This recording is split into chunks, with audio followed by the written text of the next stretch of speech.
In 1453, several events changed the course of history forever. The Hundred Years' War, lasting exactly 116 years, ended, and the Eastern Roman Empire, better known as the Byzantine Empire, finally fell when the Ottomans sacked Constantinople. The Sultan proceeded to name the city the capital of his Ottoman Empire. But one particular tool allowed the Ottomans to successfully lay siege to the formidable walls of Constantinople. I call them BAGs, big ass guns. Although I should note that this is not what the Ottomans called them. To them, this was a bombard, a type of massive gun used for, you guessed it, bombarding.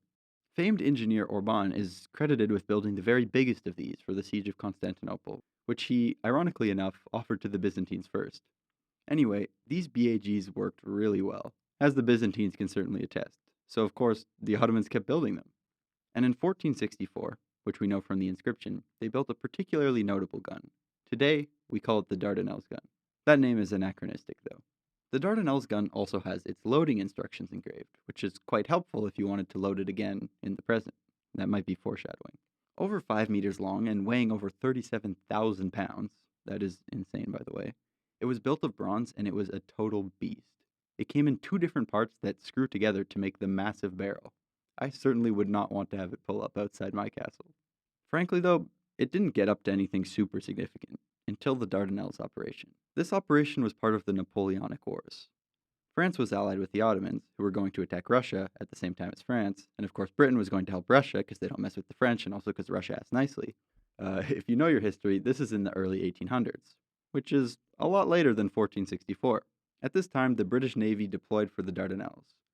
The Dardanelles, which are often the site of historic disasters for the British Empire, are part of the Turkish Straits that lead from the Mediterranean into the Black Sea. The British Navy was coming, and the Ottomans needed to defend themselves, so they decided to dig out their old BAGs. They set up batteries from the shore, and they battered the British ships, forcing a complete British retreat. What that means is this nearly 350-year-old gun was launching straight bombs at the British, and it actually worked. The funniest part of the story is that about 50 years later, when the Ottomans were considering melting down the giant bronze cannon, the British asked for it instead. They were allies by this time. And so the Sultan gave Queen Victoria the cannon. I know they asked if they could have it, but this feels like a great troll, just giving someone the ancient weapons you dug out of stores just to whoop them with.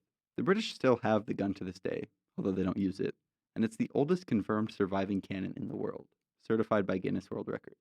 And that is the story of the Dardanelles gun. It's a pretty awesome piece of history if you ask me. I will see you again soon with another video.